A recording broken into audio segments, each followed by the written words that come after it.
We were free to fish in and out of that area. Nobody was bugging us, and there was no issue of territory. We were not molested. We went there to fish, to make my countrymen to make a living undisturbed. Ito na lang ngayon na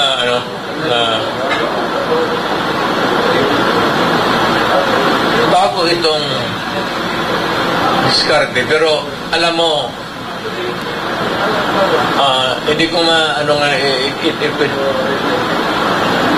I would be storytelling kung ano talaga nangyari. But alam ninyo kung bakit yan. What started the rock was there.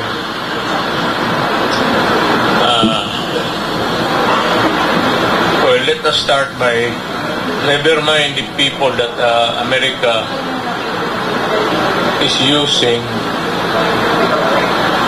or that is a part of the geopolitics of America.